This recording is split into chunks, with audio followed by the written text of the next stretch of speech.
Notre thème aujourd'hui avec l'aide d'Allah Azza wa Jal est l'importance de la zakat. Comme vous le savez, la zakat c'est le troisième pilier de l'islam. Il s'agit ici d'une obligation religieuse qui a été citée à plusieurs reprises dans le Coran. Et notre prophète sallallahu alayhi wa sallam en a parlé également plus d'une fois. Il s'agit d'une obligation qui malheureusement a été délaissée par un grand nombre de musulmans, et je pèse mes mots. Les principales raisons à cela, on va les voir tout à l'heure, mais ce qui ressort souvent c'est quoi? C'est l'avarice, le fait que les gens ils ne veulent pas dépenser. Ils veulent quoi? Épargner, coffrer, économiser. Et également il y a une autre raison, al-jahl. Je suis désolé, ça pique. L'ignorance. Les gens ne savent pas comment calculer zakat. Sur quoi se calcule zakat? À qui donne-t-on zakat? Les gens ne connaissent pas aujourd'hui les conditions qui rendent obligatoire la zakat. Quand tu leur parles de nisab, quoi? Ce qui veut dire la quantité minimale imposable. On parle ici des 85 grammes d'or. Ou bien al-hawl al-hijri, l'année hijrienne. Tout ça, pour certains, c'est du chinois. Aujourd'hui, on ne va pas voir les détails de la zakat. Comment elle se calcule, les conditions, tout ça on le verra une prochaine fois, bi'idhnillah. Mais aujourd'hui, on va parler du danger, du châtiment qu'attend la personne qui ne paye pas de zakat. On va parler de l'importance de ce pilier. On va voir les textes du Coran et de la Sunna qui insistent sur quoi? Sur l'obligation de sortir la zakat. Je l'ai dit, je le répète, la zakat, c'est un pilier de l'islam. Mais ça veut dire quoi exactement la zakat? La zakat, dans son sens linguistique, c'est l'accroissement, l'augmentation. D'accord? L'accroissement, l'augmentation. Et ça a aussi le sens de purification. La zakat, lorsqu'elle est donnée, elle augmente les biens, elle ne les diminue pas. Et concernant le sens religieux de la zakat, il s'agit ici d'un droit obligatoire dans une quantité précise en faveur de bénéficiaires précis. Ils ont été cités dans Surat At-Tawbah. Ils sont au nombre de combien les bénéficiaires de la zakat? Allô? Levez la main. Ceux qui ont la réponse? Oui? Non, pas 7. Non? Non? 8, barakallahu fikou. Allahu Akbar. Allahu Akbar. Ça commence bien. Inna lillahi wa inna ilayhi raji'un. La hawla wa la quwwata illa billahi al-ali al-azim. Les bénéficiaires de la zakat, son nombre de 8, c'est cité dans le Coran. Tout ça, on le verra, Inch'Allah, comme je vous ai dit, dans une prochaine vidéo. Sachez, ahbab al-kiram, qu'il y a une différence entre le terme zakat et le terme sadaqa. C'est quoi la différence? Levez la main. Ouais?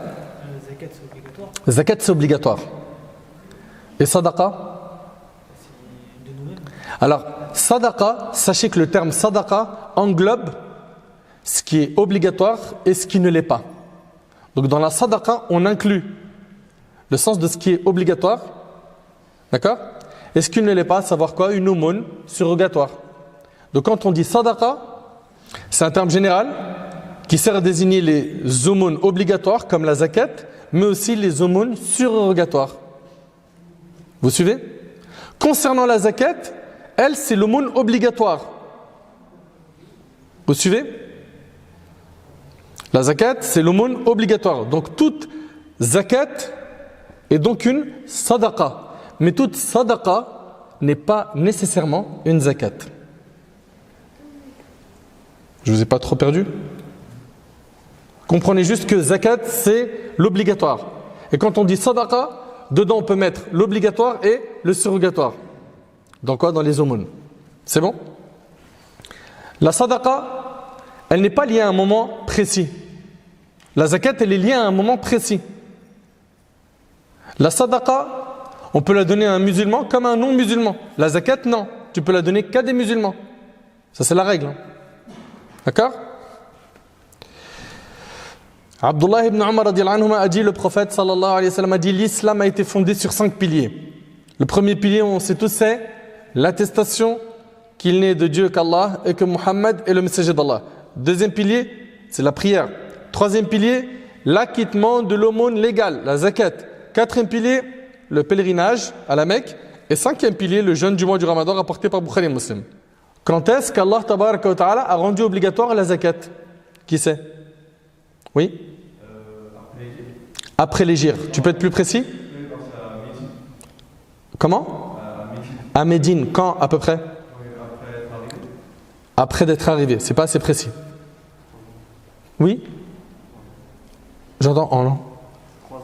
3 ans. 3 ans quoi? Ok.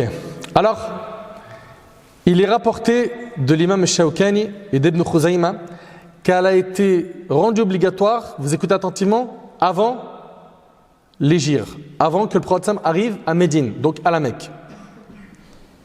Ça, c'est une parmi les opinions. Vous suivez? La deuxième opinion dit que la zakat a été rendue obligatoire en l'an 2 de l'Hégire. Et c'est l'opinion de la majorité des savants, c'est ce que rapporte l'imam Nawawi rahimahullah. Et c'est ce qu'il faudra retenir. D'accord? En l'an 2 de l'Hégire. Et on a aussi l'opinion d'Ibn al-Athir rahimahullah qui dit que c'est au cours de la 9e année d'Al-Hijra. Ok? Et pour pouvoir en fait assembler toutes ces opinions, c'est pas difficile. Les savants, ils ont dit quoi? Ils ont dit qu'elle était obligatoire avant son émigration à Médine, mais sans qu'on ait beaucoup de détails. Le nisab, les conditions, etc. D'accord? Et que après cela, lorsque le prophète sallam a émigré, lorsqu'il arrivait à Médine, là il a eu quoi? Les détails de la zakat. Et certains autres détails sont apparus plus tard. Voilà comment les savants concilient ces opinions. La zakat est une obligation religieuse à l'unanimité des savants de l'islam et ne nie son obligation qu'à un kafir. Toute personne qui dit la zakat n'est pas obligatoire a nié ce qui est quoi? Ce qui est connu obligatoirement par tout le monde. Et c'est de la mécréance. D'accord? Vous avez déjà parcouru le Coran? Vous avez déjà lu wa aqimus salat wa atuz zakat, n'est-ce pas? Accomplissez la prière et acquittez-vous de la zakat. Et subhanallah, ce pilier a été négligé, délaissé par un grand nombre de musulmans. Alors que la zakat, c'est une purification de l'âme, une purification de l'argent.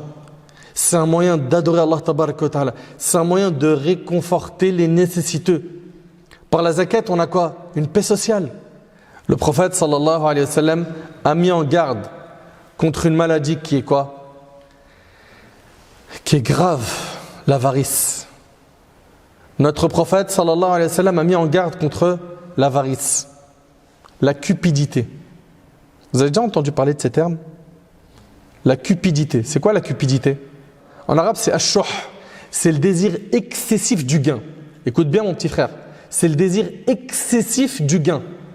Ça, c'est la cupidité. L'avarice, c'est une fois que je l'ai, je ne veux pas le dépenser. Vous comprenez? Donc il y en a un, c'est avant d'avoir l'argent, et un, c'est après l'avoir eu. La cupidité, c'est il me faut à tout prix de l'argent. Je veux de l'argent. Et il va tout faire pour avoir de l'argent. Il pense qu'à ça. Et après avoir eu de l'argent, il y en a qui sont quoi? Avares. Il arrive souvent malheureusement que l'avarice soit le fruit de la cupidité. Il ne veut pas donner. Il veut juste garder. Le prophète sallallahu alayhi wa sallam, dans un hadith rapporté par Abu Daoud selon Ibn Amr radiyallahu anhu an jami' as-sahaba, le prophète sallallahu alayhi wa sallam a dit: méfiez-vous de la cupidité, car la cupidité a fait périr ceux qui vous ont précédés. Elle les a en effet poussés à l'avarice, suite à quoi ils furent avares, elle les a poussés à rompre les liens. Suite à quoi, ils les rompirent. Elle les a poussés à la perversion, suite à quoi, ils devinrent pervers. L'argent. Tu as le droit de gagner de l'argent, tu as le droit même d'être riche. Mais n'en fais pas ton souci premier. Il est là le problème. Il se lève du matin au soir, il dort, il pense qu'aux sous. L'islam ne t'interdit pas d'être commerçant, d'ouvrir un business, d'avoir plein de grands projets et de gagner de l'argent. Mais l'islam te met en garde contre hubb ad-dunya, cet amour excessif qu'on voit aujourd'hui de la dunya. Faut pas que la dunya elle pénètre ton cœur. Dans ton cœur, il doit y avoir que l'au-delà. Et la dunya elle est dans ta main. Elle tombe, c'est pas grave. Mais quand la dunya, elle n'est pas dans ta main, elle est dans ton cœur. Quand tu la perds, ça fait mal. Et notre religion, elle insiste énormément sur quoi? Sur le fait qu'il y ait une paix sociale, qu'il y ait de l'entraide, que notre communauté comprenne que nous sommes un seul corps, que le riche pense aux pauvres, que le fort pense aux faibles, qu'il y ait quoi? De l'entraide, de la clémence, de la miséricorde. Allah tabaraka wa ta'ala a fait que cette zakat est un droit qui revient aux pauvres. C'est un droit des pauvres. Allah tabaraka wa ta'ala nous dit وَآتِ ذَا الْقُرْبَى حَقَّهُ وَالْمِسْكِينَ وَابْنَ السَّبِيلِ وَلَا تُبَذِّرْ تَبْذِيرًا. Dans Sourate Al-Isra, Sourate 17, verset 26. Et donne aux proches parents ce qui lui est dû, ainsi qu'aux pauvres. Ce qui lui est dû, ainsi qu'aux pauvres. Ici, il s'agit de la zakat. Et aux voyageurs en détresse, et ne gaspille pas indûment. C'est donc Allah tabaraka wa ta'ala qui a rendu obligatoire la zakat, qui est le droit des pauvres, comme on l'a dit. Les musulmans doivent s'en acquitter de bon cœur, en étant heureux. C'est pas, je me dis, oh là là, je vais devoir donner tout ça. Mais attention, supposons que quelqu'un doit donner 10 000 euros. À la base, il avait combien lui en argent? Allez, faites-moi le calcul vite. Les 10 000 euros ici, ils représentent quoi? 2,5%. On est d'accord ou pas? Parce que finalement, tu dois quoi? Sur la globalité de la somme que tu possèdes, tu dois donner 2,5%. Si tes 2,5% sont 10 000 euros, les matheux, vite. Ouais 400 000. Sur 400 000, on te demande de donner 10 000 euros. C'est rien comparé aux 400 000 que tu as. Oui ou non? C'est une obligation religieuse. Par cela, Allah il purifie tes biens. Par cela, on soutient les pauvres. On fait rentrer la joie dans le cœur de certains. Mais c'est subhanallah. Donc, Allah il barik fikum, gardez en tête que c'est pas grand chose qu'on doit donner comparé à quoi? À ce qu'on a épargné, à ce qu'on possède comme argent. Ce qu'on doit sortir comparé à ce qu'on a, c'est pas énorme. Mais les gens ils deviennent quoi? Avares. Ils veulent pas donner. Le prophète sallallahu alayhi wa sallam, dans le hadith de Mu'adh radhiyallahu anhu, il rapporte, j'ai dit une fois, ô messager d'Allah, indique-moi une œuvre qui me fera entrer au paradis et qui m'éloignera du feu. Le prophète sallallahu alayhi wa sallam lui a dit, tu viens d'interroger sur une affaire énorme qui est pourtant aisée, pour qui Allah le Très-Haut l'a rendue aisée. Tu adores Allah sans rien lui associer. Tu accomplis la prière. Tu t'acquittes de l'aumône légale, la zakat. Et c'est rapporté par Tirmidhi. Ici, regardez, il lui a dit, indique-moi une œuvre qui me fera rentrer au paradis et qui m'éloigne du feu. 1. Tu adores Allah sans lui associer. Tu accomplis la prière. Tu payes la zakat. Ça, c'est dans une partie du hadith. Subhanallah. S'acquitter de la zakat est donc l'un des chemins qui mènent au paradis. Comment ne le serait-elle pas alors qu'elle fait partie des piliers très importants de cette religion? La zakat a été évoquée plusieurs fois dans le livre d'Allah.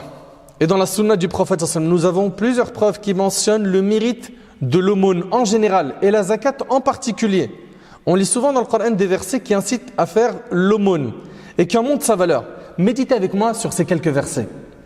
Allah tabaraka wa ta'ala dans Sourate Al-Baqarah, Sourate 2, verset 261, il dit « مَثَلُ الَّذِينَ يُنْفِقُونَ أَمْوَالَهُمْ فِي سَبِيلِ اللَّهِ كَمَثَلِ حَبَّةٍ كَمَثَلِ حَبَّةٍ أَنْبَتَتْ 7 سَنَابِلَ فِي كُلِّ سُنْبُلَةٍ 100 حَبَّةٍ Wallahu yudha'ifu liman yasha wallahu wasi'un alim.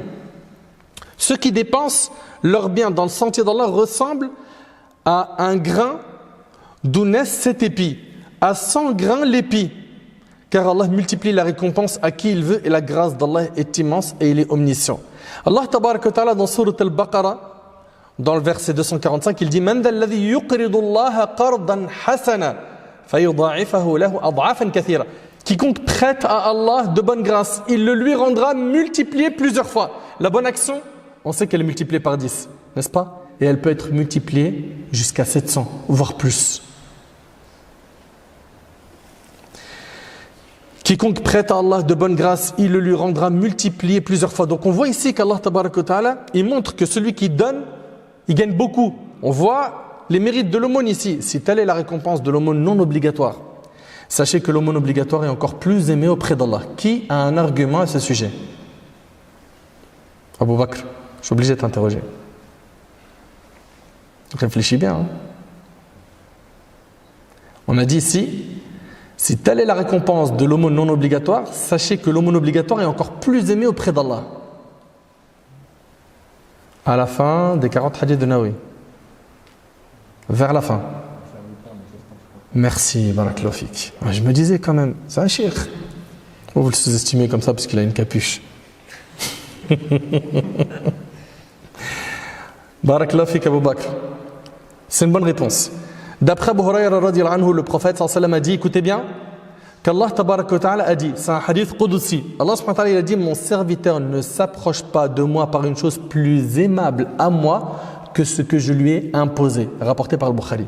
La chose qu'Allah aime le plus, c'est l'œuvre obligatoire. Allah préfère l'œuvre obligatoire à quoi? À l'œuvre surrogatoire. D'accord? Ça ne veut pas dire par là qu'il ne faut pas faire d'œuvre surrogatoire, c'est-à-dire soude l'obligatoire et multiplie le surrogatoire. Vous comprenez? Et cela englobe toutes les adorations. Vous suivez? La zakat est donc plus aimée par Allah subhanahu wa ta'ala que l'aumône, la sadaqa. Vous comprenez ou pas? Ça va? Également, selon Abu Hurayra radiyallahu anhu, le prophète sallallahu alayhi wa sallam a dit jamais aumône n'a rien diminué d'une richesse rapportée par l'imam muslim. L'aumône, ne pense pas que ça diminue ton argent. Au contraire, ça multiplie.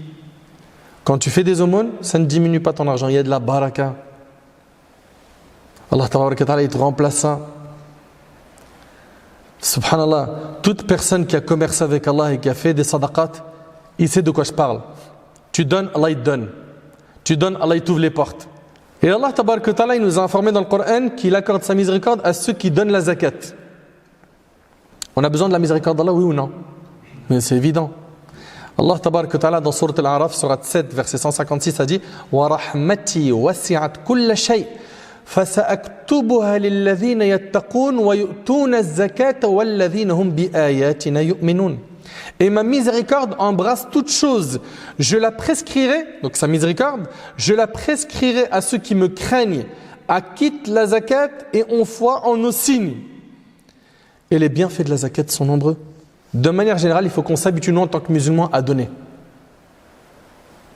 À donner fi sabilillah. À ne pas attendre que le moment de la zakat pour sortir cet argent et le donner aux pauvres. Non. Bien évidemment, la zakat c'est une obligation que tu vas la donner, mais nous ce qu'on aimerait, c'est qu'on ait quoi? Une fréquence régulière dans les dons. Ce qui serait bien, c'est que chaque mois, tu te programmes à faire des sadaqat, selon tes moyens. Chaque mois, tu te dis, je vais donner quelque chose pour Allah. Et sache que plus tu donnes, plus tu reçois. Garde en tête qu'à chaque fois que vous donnez, vous êtes en train de augmenter les récompenses qui vous attendront, Inch'Allah, yawm al-qiyamah. Pour l'aumône, le prophète il a dit Dawu mardakum bis sadaqa. Soignez vos malades avec l'aumône. Il est possible qu'une personne de ta famille soit malade. Fais une aumône avec l'intention qu'Allah le guérit. Soignez vos malades avec l'aumône. Le hadith il est rapporté par Abu Daoud, Al-Tabarani, Al-Bayhaqi, selon Al-Hasan. Vous comprenez? L'aumône. Jabir radiyallahu anhu, il rapporte qu'un homme dit au messager d'Allah, vois-tu si l'homme s'acquitte de la zakat de ses biens? Le prophète sallallahu alayhi wa sallam a dit, celui qui s'acquitte de la zakat de ses biens, le mal qui y est lié s'éloignera de lui. Écoutez attentivement s'il vous plaît, le hadith il est rapporté par Al-Tabarani. Celui qui s'acquitte de la zakat de ses biens, le mal qui y est s'éloignera de lui. Le mal qu'il y avait dans cet argent.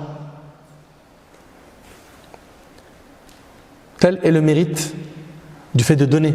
Donner pour Allah. Hélas, beaucoup de musulmans ont délaissé ce pilier. Ils ne le mettent plus en pratique. Certains, ils disent j'ai oublié. D'autres, c'est la négligence, la paresse, l'ignorance. Allah tabaraka wa ta'ala et son messager ont promis à celui qui délaisse la zakat une punition ici-bas avant l'au-delà. Et je vous demande s'il vous plaît d'être très attentif. Bon nombre de musulmans accomplissent la prière, mais ils ne payent pas la zakat. Tu lui dis, mais ami, mon frère, la zakat, regarde tabarakallah, Allah ta'ala, il t'a donné de l'argent.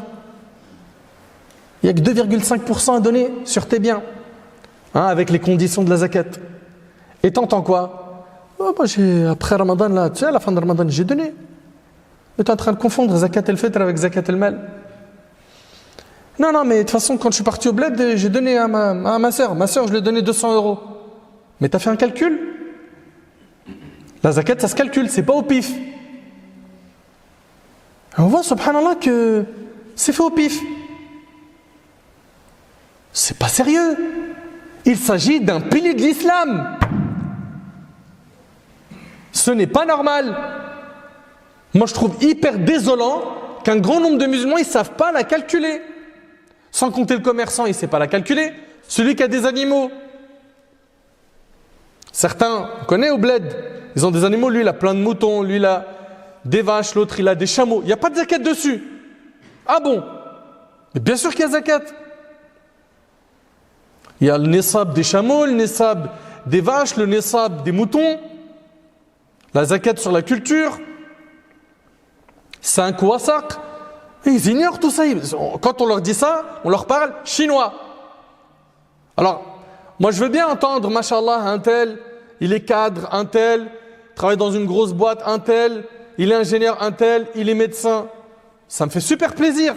Mais quand j'entends que ces mêmes personnes, ils ne savent même pas calculer zakat, je me dis, mais qu'est-ce qui se passe? Ce n'est pas normal. Je suis désolé, c'est pas normal. Bon nombre de musulmans accomplissent la prière, mais ils ne payent pas la zakat. Et il y en a qui accomplissent le hajj et la umrah, mais ils ne s'acquittent pas de la zakat. Et il y en a d'autres qu'Allah les guide, ni salat, ni zakat, ni rien. Allah tabaraka wa ta'ala, il nous dit dans Surat al-Muddathir, écoutez bien, illa ashab al-yamin fi jannatin yatasa'alun 'anil mujrimin. Ma salakakum fi saqar? Qalu lam naku min al-musallin wa lam naku nut'imu al-miskin.